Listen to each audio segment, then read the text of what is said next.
Okay.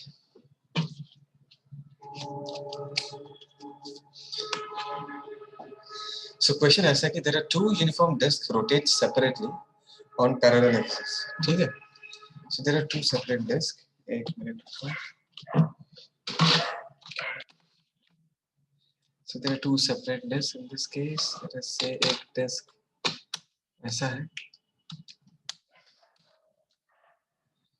two separate disk ऐसा है और दूसरा disk एक मिनट. यहाँ पर यही प्रॉब्लम है.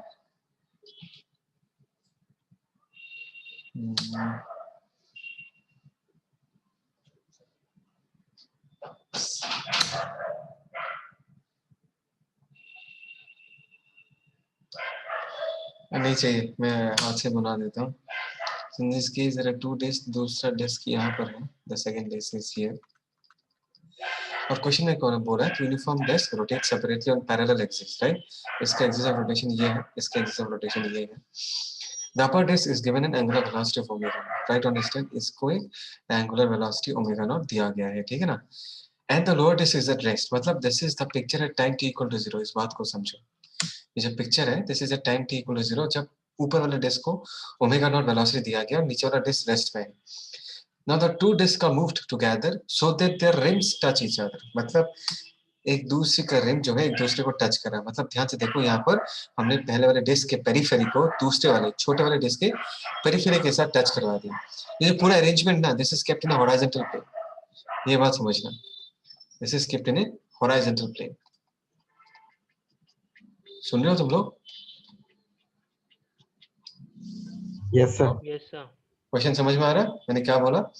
हॉरिजॉन्टल, सोचो तुम्हारे टेबल में ऐसा दो डिस्क है, एक को तुमने ओमेगा नॉट से घुमाया और दूसरा डिस्क के सरफेस के साथ पेरिफेरी के साथ जस्ट जाके टच करवाया. तो पूछा है find the angular velocity of the upper disc when relative slipping stops. जब रिलेटिव स्लिपिंग बंद हो जाएगा तब दोनों का एंगुलर वेलोसिटी कितना, वो पूछा गया है. Okay, is the question clear? Now the first thing that you need to understand कि why are we talking about relative slipping here? Because बड़े वाले डिस्क का अगर मैं वेलोसिटी देखूं, उसका वेलोसिटी इस तरफ होगा, है ना? The velocity will be somewhere along this direction. हाँ, यहाँ पर रेडियस का वैल्यू भी दिया हुआ है. यहाँ पर एक रेडियस का वैल्यू लेट अस से a दिया हुआ है, इसका रेडियस का वैल्यू b दिया हुआ है. मैं लिख के देता हूँ, late us say this is radius a, this is radius b. और इस पॉइंट का जो वेलोसिटी होगा अपर डिस्क के इस पेरिफेरी का इस जगह का जो वेलोसिटी होगा, that is a omega naught. Is that clear? Do you people agree with this? Yes sir. Okay. What about the velocity of the lower disk at this instant of time? At this instant of time, can you tell me? ये जो dotted वाला मैंने जो circle बनाया है, ये जो lower disc है, इसका वेलोसिटी, ये जो जहाँ पर टच किया एक डिस्क दूसरे डिस्क को जहाँ पर टच किया, वहां पर नीचे वाले डिस्क का वेलोसिटी कितना है at time t equal to 0?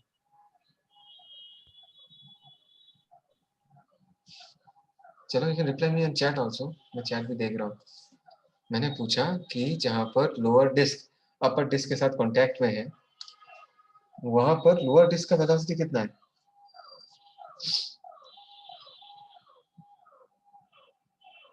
Anyone with an answer? भाई लोअर डिस्क मूव कर रहा है क्या? या फिर क्या लिखा हुआ है? ये रेशा ने लिखा है 0, समरजीत ने लिखा है 0. The answer is 0. Yes, the lower disc is at rest. Initially lower disc के पास कोई वेलोसिटी नहीं है भाई. इस पॉइंट पर कोई वेलोसिटी नहीं होगा. Try to understand this. कोई वेलोसिटी नहीं होगा. तो देखो सीन कैसा है. सीन ऐसा कि अगर मैं दोनों डिस्क को थोड़ा अलग से बनाता हूँ, ऐसे पहला डिस्क ऐसा है, बड़ा वाला डिस्क ऐसा है, छोटा वाला डिस्क ऐसा है. अगर मैं दोनों को अलग से बनाता हूँ, ऐसे अलग से बनाता हूँ, तो ऐसा है कि इस वाले पॉइंट का इस तरह वेलोसिटी कितना होगा, इस वाले पॉइंट का इस तरह वेलोसिटी है a ओमेगा नॉट, और इस तरफ इस पॉइंट का कोई वेलोसिटी नहीं है. तो डेफिनेटली ये जो दो कॉन्टैक्ट सरफेस है, ये वाला कॉन्टैक्ट सरफेस है, ये वाला कॉन्टैक्ट सरफेस, इनके बीच रिलेटिव स्लिपिंग हो रहा है. रिलेटिव स्लिपिंग का मतलब क्या है? रिलेटिव स्लिपिंग का मतलब है कि अगर मैं इस डॉट को पूछूं, मेरे कर्सर को देखो, अगर मैं इस डॉट को पूछूं नीचे वाले डॉट को पूछो कि ऊपर वाला डॉट किधर जा रहा है, तो नीचे वाला डॉट बोलेगा ऊपर वाला डॉट लेफ्ट की तरफ जा रहा है। और हमने ये सीखा कि अगर रिलेटिव मोशन होगा तो फ्रिक्शन लगता है, तो अगर फ्रिक्शन लगेगा तो किस तरफ लगेगा, as because with respect to the lower point the upper point is moving forward, इसमें फ्रिक्शन लग जाएगा पीछे की तरफ। और as because we know Newton's third law, to every action there is equal and opposite reaction, अगर ऊपर वाले पे पीछे की तरफ फ्रिक्शन लगता है तो नीचे वाले पे आगे की तरफ फ्रिक्शन लगेगा। so this is F, this is F। बात को समझो, is that clear? कोई डाउट इसमें?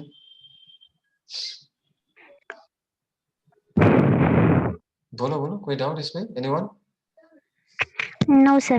No sir. पक्का क्लियर है? ओके, मैंने बोला क्लियर बहुत लोग हैं यार, आज तो 17 लोग हैं। चलो, कि अगर बोलना नहीं चाहते एटलीस्ट मैसेज में रिप्लाई करके दो, तब ना मुझे पता चलेगा कि सबको समझ में आ रहा ही नहीं। अब तो किसी का चेहरा मुझे दिखाई नहीं दे रहा, गैस करना पड़ रहा है। Come on, I am waiting for a message in the chat. Prabal ने यस लिखा है, समरजीत ने यस लिखा है, I am waiting for others.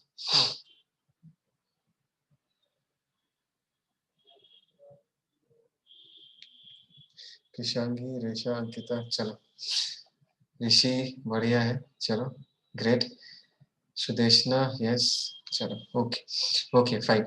एक छोटा सा चीज मैं तुमको बता के रखना चाहूंगा, देखो कि यहाँ पर ये जो दोनों डिस्क है ना, this are actually fixed with the axis. ऐसा मत समझना कि ये दोनों डिस्क जो है वो फ्री है।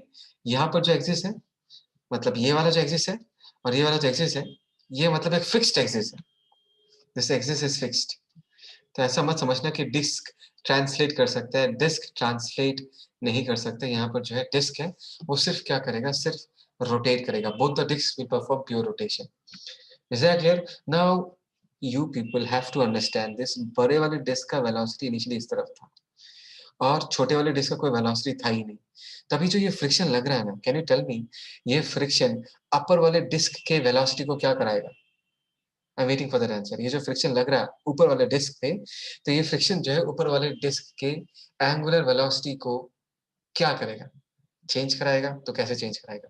बढ़ाएगा या घटाएगा, क्या सर करेगा? डिक्रीज। हाँ, sir decrease. Reduce. Sir decrease करेगा।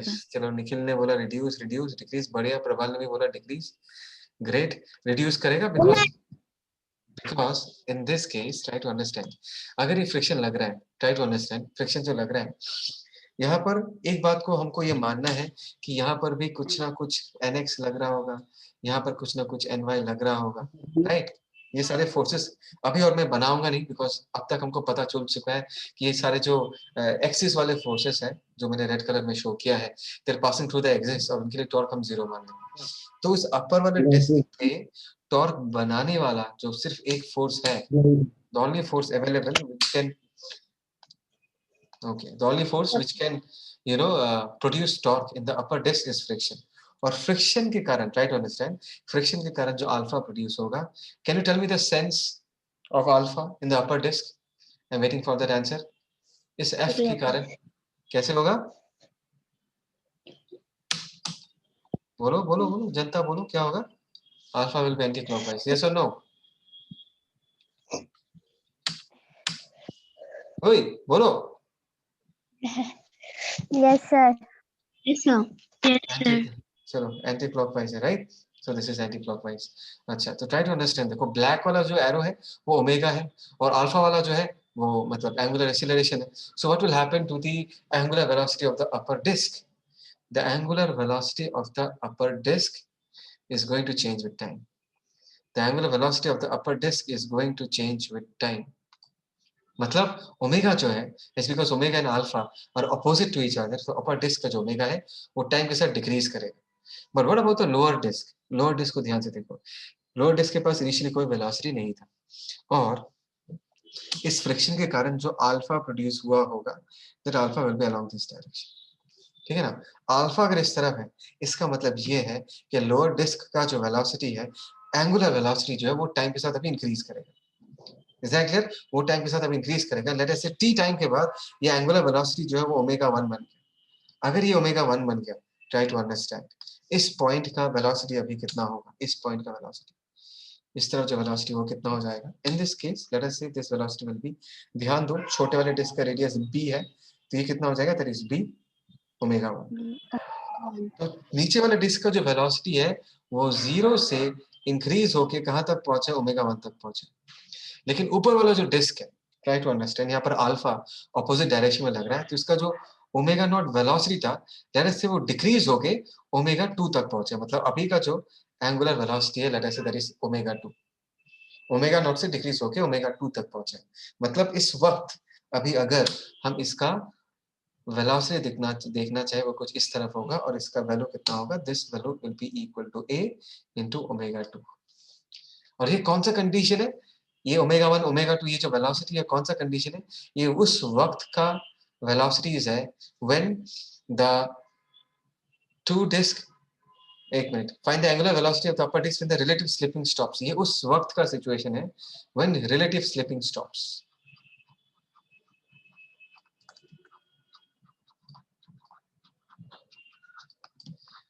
Do you understand this?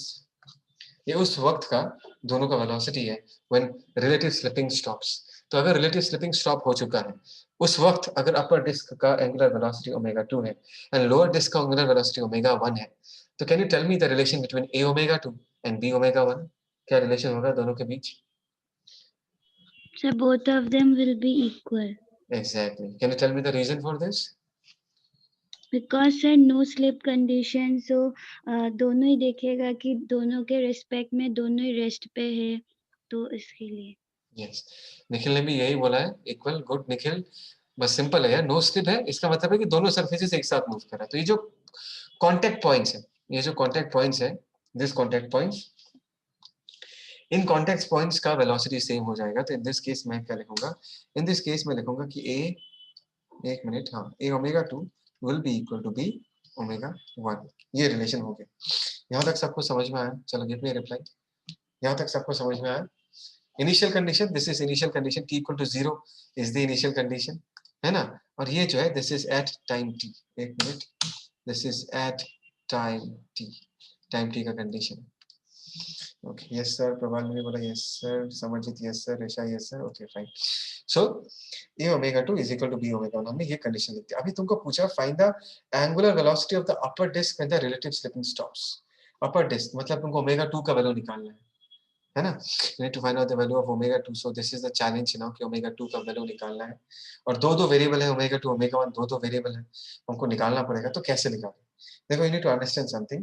मैंने आज ही तुमको पढ़ाया था कि अगर मैं तुमको ये पूछूं कि टॉर्क लगने से क्या बदलता है, तो तुमको ये सोचना है फोर्स लगने से क्या बदलता है. फोर्स लगने से मोमेंटम बदलता है, तो टॉर्क लगने से एंगुलर मोमेंटम बदलेगा. Is that clear? तो ध्यान से देखो, अपर डिस्क का एंगुलर मोमेंटम कितना चेंज हुआ वो लिखते हैं पहले, फॉर अपर डिस्क. ठीक है, अपर डिस्क के लिए एंगुलर मोमेंटम कितना चेंज हुआ है, let us write this for upper disc. Now L final minus L initial कितना होगा वो हम लिखते हैं. L final, try to understand. Final जो उसको ओमेगा 2 है वो क्लॉकवाइज है, लेट अस हम क्लॉकवाइज डायरेक्शन को पॉजिटिव मानेंगे. ठीक है ना, हमारे डिस्कशन में हम क्लॉकवाइज डायरेक्शन को पॉजिटिव मानेंगे. तो अपर डिस्क का इनिशियल जो एंगुलर मोमेंटम होगा that is I into omega, sorry, final जो एंगुलर मोमेंटम होगा वो I इनटू ओमेगा 2 होगा, पॉजिटिव होगा, minus what was the initial angular momentum. Upper disc को देखो, इनिशियली उसका एंगुलर वेलोसिटी ओमेगा नॉट था और वो भी क्लॉकवाइज था, तो इनिशियल एंगुलर मोमेंटम का भी साइन पॉजिटिव होगा. तो हम क्या लिख देंगे, I इनटू ओमेगा नॉट. तो यहाँ से अगर हम I को कॉमन ले लेते हैं तो यहाँ पर क्या आ जाएगा, this is omega 2 minus omega naught. This is change in angular momentum. Now, if this is change in angular momentum, we all know कि change in angular momentum क्या हो. We know that tau into dt. Integration of tau into dt is nothing but change in angular momentum. ठीक है, तो यहाँ पर torque क्या लग रहा है, टॉर्क सिर्फ बनाने वाला कौन होगा, फ्रिक्शन, है ना. और यहाँ पर जो फ्रिक्शन लग रहा है वो काइनेटिक फ्रिक्शन है, तो फ्रिक्शन भी कांस्टेंट होगा.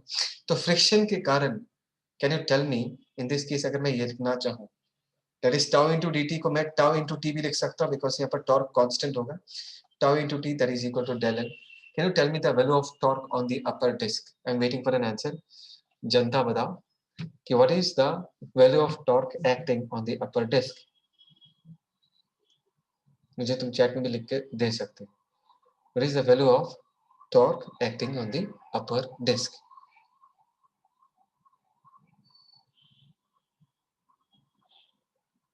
Hello. Okay, so there are some replies. Let's see. F into A एक ही आया है. And चलो एक ही तो आया है F into A. समरजीत से आया है. What about the rest of the public भाई? What about the rest of the public? ये होगा ही नहीं होगा लीवराम.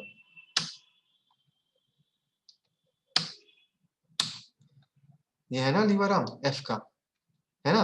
This is the लीवराम in this case. और इस लीवराम का वैल्यू हम क्या लिख सकते हैं? A लिख सकते हैं. Is that clear? स्क्रीन नहीं दिख रहा ठीक से. क्या नहीं दिख रहा? स्क्रीन स्क्रीन नहीं दिख रहा. क्यों? बाकी लोगों को नहीं दिखाई दे रहा है क्या? तेरा हो गया है सर, दिख रहा है? उसका नेटवर्क इश्यूज होगा।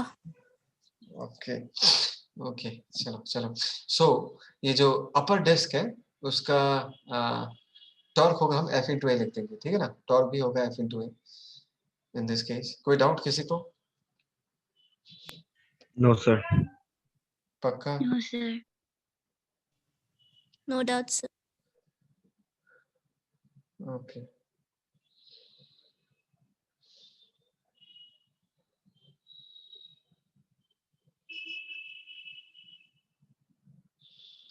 जस्ट थोड़ा सा वेट करो. Just wait for some time. मैं एक चीज सोच रहा हूँ. Just a minute. है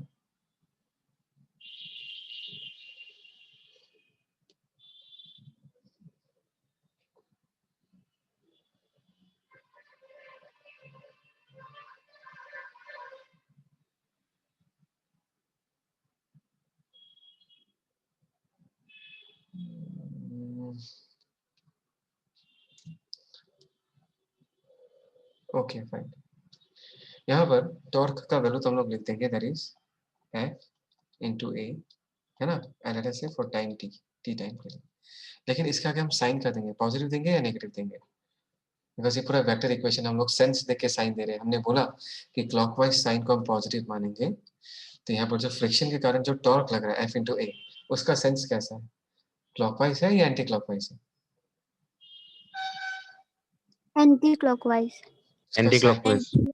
तो उसके आगे हम साइन माइनस दे देंगे. Is that okay? ये समर्जित, इट इज एंटी क्लॉकवाइज. सही बोला. हम माइनस दे देंगे, ठीक है ना? Minus because it is anti clockwise. Torque भी एक वेक्टर क्वांटिटी है, उसके साथ भी हमको साइन अटैच करना पड़ेगा. तो ठीक है, दिस इज आई. अच्छा, ये ना आई बड़ा डिस्क है. बड़े डिस्क के मोमेंट ऑफ इनर्शिया को मैं I1 लिखता हूँ और छोटे डिस्क के मोमेंट ऑफ इनर्शिया को मैं I2 लिखता हूँ, ठीक है ना? तो that is I1, this is I1, this is I1, this is I1. और यहाँ पर क्या हो जाएगा? This is ω2 minus ω0. हमने ये लिख के रखा है. That is this is equation 1. क्या सबको समझ में आई इक्वेशन? Is that clear? आगे बढ़े. ओके. अभी हम क्या करेंगे? For the lower disc same चीज हम अपने लोअर डिस्क के लिए रिपीट करेंगे. फॉर लोअर डिस्क,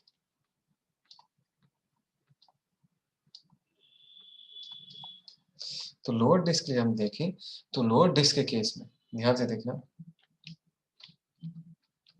यहाँ पर what is the change in angular momentum in this case? That is I2 omega final minus omega initial, ठीक है ना? So I2, what is omega final in this case? ध्यान से देखो, omega final is ω1 and it is anti-clockwise, तो हम minus ω1 लिख देंगे. Do you agree with this? जनता बताओ. ω1 जो है वो anti-clockwise है. Yes, sir. Okay. Yes minus sir. Yes, sir. Initial कितना था? 0 था. हमने 0 लिख दिया बिकॉज इनिशियली लोअर डिस्क तो रोटेट नहीं कर रहा था. यस रेशा, मुझे सुनाई दे रहा है. Yes okay. So the final angular initial angular velocity is 0, तो हमने 0 लिख दिया. That is equal to, and ये जो डेल एल है, del L is nothing but in tau into time लिख सकते हैं हम. प्रोडक्ट ऑफ जैसे कि tau into T, that is change in angular momentum. Torque in this case किसका टॉर्क होगा? ध्यान से देखो, F का टॉर्क. ये जो फ्रिक्शन दिख रहा है तुमको F का टॉर्क है, और ये भी कैसे एंटी क्लॉकवाइज है. तो फ्रिक्शन का टॉर्क कितना होगा? That is F into P into T and that is anti clockwise. तो इसके आगे भी हमने एक माइनस साइन दे दिया. Is that okay? Is that okay? Yes sir. Yes तो सर. हम इसको सजा के कैसे लिख सकते हैं? ध्यान से देखो, इसको सजा के देखो. यहाँ पर माइनस ω1 और यहाँ पर भी माइनस आएगा, they will basically cancel out. तो हम यहाँ पर लिखते हैं that is F into B into T, that is equal to, यहाँ पर हम क्या लिख देंगे? That is I2 into ω1. ये हमने लिख दिया, ठीक है? Is that clear? सबको आया समझ में यहाँ पर? Yes, sir. Yes, sir. Yes, sir. Yes, sir. Yes, sir. Let's see एक काम करता हूँ, इसको ना थोड़ा और से थोड़ा ये जो माइनस है ये राइट की तरफ लेके चला जाता, that is F into T, है ना, और यहाँ पर I1, ठीक है, और इसको मैं लिख देता हूँ omega naught minus omega 2, minus में इस तरफ लेके आ, ठीक है। Let us say this is equation 1, this is equation 1 and this is equation 2। अगर मैं दोनों को डिवाइड करूँ मुझे क्या मिलेगा, if I divide equation 1 with respect to equation 2 मुझे क्या मिलेगा, ध्यान से देखो, f into T cancel out हो जाएगा, 2 डिवाइडेड बाय 1 है ना, तो यहाँ पर क्या बचेगा, ऊपर b बचेगा, नीचे क्या बचेगा, a, है ना, ये वाला लेफ्ट हैंड साइड वाला कैंसिल आउट हो जाएगा, और यहाँ पर क्या बचेगा, दिस इज I2 ओमेगा 1, और नीचे यहाँ पर क्या बचेगा, that is I1 that is omega naught minus omega 2, तो ये बचेगा। तो देखो हमारे पास दो वेरिएबल्स थे, है ना, we had two sir variables. 1 divided by 2 किया ना। अच्छा 2 डिवाइडेड बाय 1 लिख देता हूँ, ठीक है, 2 डिवाइडेड बाय 1 लिख देता हूँ, मैंने बहुत कुछ लिख दिया है, अभी इसको चेंज कर देते हैं, दरअसल दिस इज 2 डिवाइडेड बाय 1, ठीक है। तो देखो हमारे पास दो वेरिएबल्स है, ओमेगा 1 एंड ओमेगा 2, ठीक है ना, ओमेगा 1 और ओमेगा 2 का रिलेशन हमने यहाँ पर लिख के रखा है, let us see this, this is the equation that we have been talking about, ये जो है let us say this is equation A and let us say this is equation B. ध्यान से देखो दोनों इक्वेशंस में से from A and B, from A and B तुम आराम से ओमेगा 2 का वैल्यू निकाल सकते हो या ओमेगा 1 का वैल्यू निकाल सकते हो, बिकॉज यहाँ पर ओमेगा 1 एक अननोन है, ओमेगा 2 एक अननोन है, यहाँ पर भी ओमेगा 1 एक अननोन है, ओमेगा 2 एक अननोन है। तो तुमको यहाँ पर पूछा क्या है, I think so upper disc omega 2 पूछा गया था, तो तुम क्या कर सकते हो, ओमेगा 1 का वैल्यू यहाँ से निकालो और यहाँ पर रिप्लेस कर दो, तो यहाँ से सेकंड वाले इक्वेशन से, बी वाले इक्वेशन से तुम ओमेगा 2 का वैल्यू निकाल सकते हो। क्या मुझे ये करना पड़ेगा या तुम लोग कर लोगे, ये बताओ। कर लेंगे कर सर। लेंगे। सर कर लेंगे। ओके चलो बढ़िया है। तो ये this is the first question, बहुत ही अच्छा क्वेश्चन है, वेरी वेरी नाइस क्वेश्चन, जहां पर it's a concept completely based on the use of angular momentum. Angular momentum को यूज करके हमने ये क्वेश्चन किया है। इनफैक्ट एंगुलर मोमेंटम नहीं बोलना चाहिए, एंगुलर इंपल्स का question, which tells us, which reminds us again and again, the product of torque and time is angular momentum and product of force and time is linear momentum. Okay fine, इसका एक snapshot ले लो, then we move ahead, मतलब लोग इसको complete करना है, ठीक है। Done sir.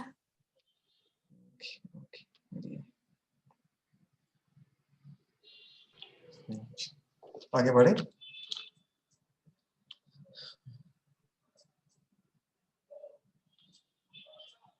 ओके यहाँ पर I think so page missing है, एक मिनट। अभी next we are going to talk about law of conservation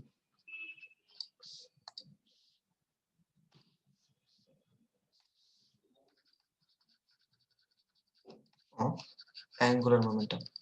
और इसको देख के तुमको टेंशन लेने की जरूरत नहीं है, बिकॉज तुमने ऑलरेडी लीनियर मोमेंटम का कंजर्वेशन के बारे में अच्छे से पढ़ लिया है, so this is nothing new, कोई नया चीज नहीं, ठीक है। Let's talk about law of conservation of angular momentum. Can anyone tell me what is the law of conservation of linear momentum? कोई मुझे एक्सप्लेन कर सकता है अभी?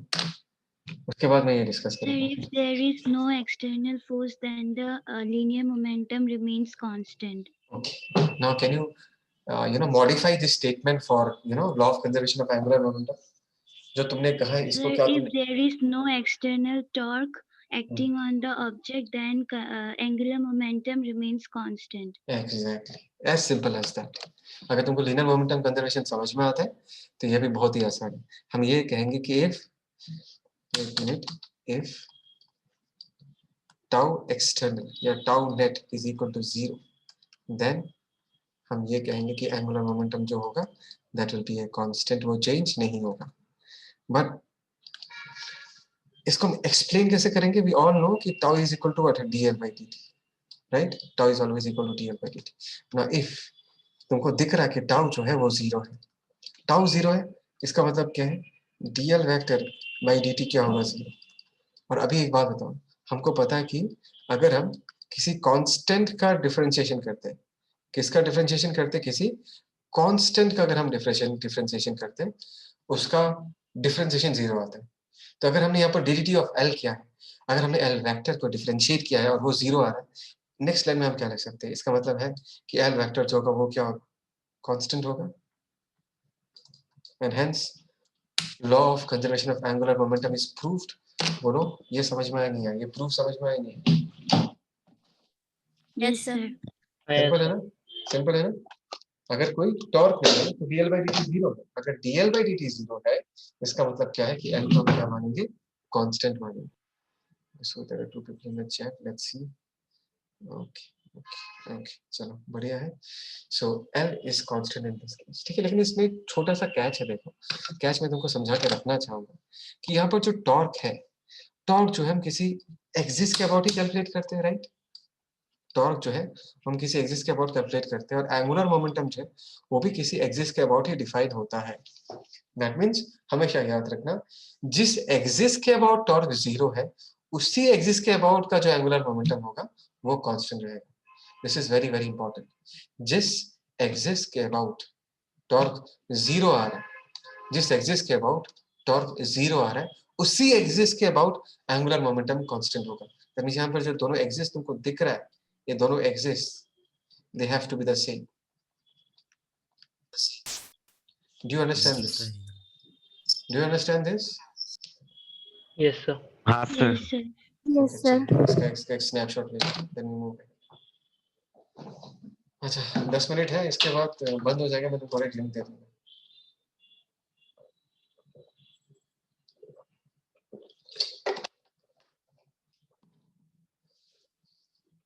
आगे बढ़े? Yes, sir. हाँ सर। Yes, sir. So अभी हमने जो सीखा उसको हम यूज करेंगे, अप्लाई करेंगे। Let's see this question. ये क्वेश्चन सबको दिखाई दे रहा है? ध्यान से देखो। ऐसा क्वेश्चन है कि एक टर्न टेबल मतलब ऐसा डिस्क जैसा शेप। अच्छा तुमको मेरा कर्सर दिखाई देता है ना? एक प्लस साइन दिखाई देता है? Yes, sir. Yes, sir. sir. हाँ ये सर। ये है हमारा टर्न टेबल, ठीक है। गोल घूम रहा है, turns about a fixed vertical axis, मतलब एक्सिस फिक्स्ड है। ये जो डिस्क रोटेट करेगा, it will be a pure rotation, making one revolution in 10 seconds. Making one revolution in 10 seconds मतलब ओमेगा का वैल्यू क्या होगा? Omega is angle by time taken. एक रिवोल्यूशन में कितना एंगल कवर होता है? 2 pi divided by time, that is 10। This is angular velocity. Then moment of inertia, ध्यान देना, moment of inertia of the table about the axis, ये भी दिया हुआ है, 1200 दिया हुआ है। A man of mass 80 kg is initially standing at the center of the turntable. ध्यान से देखो, एक बंदा है जो कि टर्न टेबल के सेंटर पे पहले खड़ा हुआ था। Runs out along the radius. Runs out along the radius. What is the angular speed when the man is 2 meters from the center? When the man is 2 meters from the center. बहुत simple सा question है, लेकिन पूरा basic को hit करेगा। देखो ये हो गया हमारा टर्न टेबल। ये टर्न टेबल है और कौन सा व्यू है? क्या तुम मुझे बोल पाओगे which view is this? The topmost view. Topmost view. या दिस इज द टॉप। हम ऊपर से देख रहे हैं, ऊपर से अगर देख रहे हैं तो ये हो गया हमारा एक्सिस, और हमारा जो बंदा था उसको मैं ब्लू कलर से रिप्रेजेंट कर रहा हूँ। बंदा पहले एक्सिस के सामने यहाँ पर था, the person was standing here, this was the person, ठीक है। और जब ये बंदा यहाँ पर था, that disk was making one revolution in 10 seconds, that is omega का वैल्यू 2 pi by 10 था, try to understand। that means उस वक्त इस डिस्क का जो एंगुलर वेलोसिटी था, उस डिस्क का एंगुलर वेलोसिटी में ओमेगा इनिशियल ले लेता हूँ, लेट अस से ओमेगा इनिशियल कितना दिया हुआ है, that is pi by 5 radian पर सेकंड, ये दिया है pi by 5 रेडियन पर सेकंड, यहाँ से दिखा रहा है, ठीक है। और मोमेंट ऑफ इनर्शिया आई भी दिया है। तो बोला है जब ये बंदा दौड़ के लेट अस से यहाँ तक पहुंचा, द पर्सन भाग के यहाँ तक पहुंचा, ये इस जगह का आदमी का सर है, this is the head here, है ना। और कितने डिस्टेंस पे? This is at a distance of 2 metres, 2 metres की दूरी पे, ठीक है। मैन ऑफ मास 80 केजी, इसका मास भी दिया है, इसका मास इन दिस केस कितना दिया है? इसका मास दिया है 80 KG. Initially standing at the center of the turntable, runs out along the radius. What is the angular speed when the man is 2 meters from the turntable? जब जो बंदा एक्सिस के सामने खड़ा हुआ था वो भाग के 2 मीटर आगे बढ़ जाता है, यहाँ पहुंच जाता है, तब in that scenario what is the angular velocity of the disk? ये पूछा गया, ठीक है। Is that clear? क्वेश्चन सबको समझ में आया? Yes, Yes, sir. sir. अच्छा Yes, sir. Now the first thing you people have to understand कि वो आदमी अगर डिस्क के ऊपर भाग पा रहा है, इसका मतलब है कि डिस्क और आदमी के पैरों के बीच फ्रिक्शन लग रहा है। अगर फ्रिक्शन नहीं होता तो वो बंदा भाग नहीं पाता। Do you agree with this? Come on, बोलो। Yes, sir. Do you agree Yes, with sir. this? Yes, sir. Okay. So let us see, ये साइड व्यू बना लेते हैं। Let us see, ये हमारा डिस्क था। This is our disk. एक minute, ये हमारा डिस्क है, ठीक है। Let us see, इसके थ्रू ये एक्सिस पास कर रहा था। This is the axis. I need to understand something. अभी अगर ये बंदा भाग रहा है, let us say मैं थोड़ा आदमी को हवा में बनाता हूँ ताकि तुमको एक्चुअली पता चले कि हो क्या रहा है। Let us say this person is running, है ना? तो कैन यू टेल मी इसके पैरों पे फ्रिक्शन किस तरफ लग रहा होगा? Along which direction is friction acting on the person? Centre की तरफ। नहीं, फॉरवर्ड डायरेक्शन में आदमी के पैर पे लग रहा है, और आदमी के पैरों पे अगर फ्रिक्शन आके लग रहा है तो जो डिस्क पे लगेगा वो पीछे की तरफ लगेगा। This is the direction. आदमी के पैरों पे फ्रिक्शन आगे की तरफ और डिस्क पे फ्रिक्शन पीछे की तरफ। ये तुमको एनालॉजी या फ्रिक्शन में पता होना चाहिए। जब हम रास्ते में चलते हैं ना, हमारा जूते का जो सोल है, when you walk on the road, जब तुम चलते हो तो तुम्हारा जूते का सोल जमीन के रेस्पेक्ट में किधर जाना चाहता है? बैकवर्ड जाना चाहता है, नहीं जाना चाहता? When you need to move forward, तुम्हारा जूते का जो सोल है वो बैकवर्ड जाता है, विच मीन्स जमीन के रेस्पेक्ट में सोल पीछे जा रहा है। फ्रिक्शन हमेशा रिलेटिव मोशन को अपोज करता है, तो तुम्हारे जूते के सोल पे जो फ्रिक्शन लगता है आगे लगता है, और इसी फ्रिक्शन के कारण तुम आगे बढ़ पाते हो। बोलो, ये कंसेप्ट क्लियर है सबका? Is this concept clear? हाँ sir. Yes, sir. Okay, okay, fine. Now, can you tell me, ये जो फ्रिक्शन लग रहा है, there are two frictions in this picture. एक फ्रिक्शन आदमी के पैरों पे लग रहा है, दूसरा फ्रिक्शन उसका रिएक्शन डिस्क पे लग रहा है। मैं इसको टॉप व्यू वाले डायग्राम में भी शो कर देता हूँ। जैसे आदमी के पैरों पे फ्रिक्शन इधर लग रहा है और डिस्क पे फ्रिक्शन इधर लग रहा है। थोड़ा ऐसा करके बनाया ताकि तुमको दिखाई दे, ठीक है? डिस्क पे फ्रिक्शन ऐसे इधर लग रहा है, राइट? है ना? बोलो जनता, समझ में आया मैंने क्या कहा? पहला वाला हाँ, आदमी के सर। पैरों पे, दूसरा वाला डिस्क पे लग रहा है। Now the question is, the most important line of this question is that, मैं बताता हूँ, a man of mass 80 kg initially standing at the center of the turntable, ध्यान से देखना, runs out along the radius, वो radius के along भागता है। अगर ये बंदा रेडियस के along भागता है तो उसके पैरों पे जो फ्रिक्शन लग रहा है उसका लाइन ऑफ एक्शन भी सेंटर के थ्रू पास करेगा, और डिस्क में जो फ्रिक्शन लग रहा है उसका लाइन ऑफ एक्शन भी सेंटर के थ्रू पास करेगा या नहीं? बोलो, what you say? F passing through axis of disc. जनता बताओ, इज दिस करेक्ट और रॉन्ग? ये जो Yes, फ्रिक्शन sir. लग रहा है, करेक्ट। दोनों जो फ्रिक्शन लग रहा करेक्ट है, है। Correct है. और इसका रीजन क्या है? बिकॉज क्वेश्चन में ये बोला है कि वो रेडियस के अलॉन्ग भाग रहा है, और रेडियस हमेशा सेंटर के थ्रू पास करता है। Is that clear? तो अगर ये हमारा एक्सिस है, so can you tell me what is the net torque acting on the system? The net torque in this case acting on the system is 0। इस axis के about yes torque अगर net पूछा जाए वो 0 होगा, because चाहे वो ये फ्रिक्शन हो चाहे ये फ्रिक्शन हो, torque due to friction is always equal to 0 because this friction force is always passing through axis. Is that clear? Is that clear? Yes sir. Okay. Yes, sir. Yes हाँ So can we conserve angular momentum about this axis? Yes Yes, sir. Can we conserve L about this axis, right? Okay, we can conserve L. So can you tell me what is the initial angular momentum of the system? No, that is important. Can you tell me what is the initial angular momentum of the system? About which axis? About this red axis. Red colour का डंडा दिख रहा है ना, उसी axis के about torque 0 है, तो उसी एक्सिस के अबाउट हमको एंगुलर मोमेंटम भी लिखना है। तो अभी तुम लोगों का अगर मैंने ये क्वेश्चन पूछा, अच्छा ये खत्म होने वाला है, मैं इस मीटिंग को एंड करके नेक्स्ट लिंक दे रहा हूँ तुमको, ठीक है? अभी एंड करके नेक्स्ट लिंक दे रहा हूँ, फटाफट ज्वाइन करना। ठीक है सर।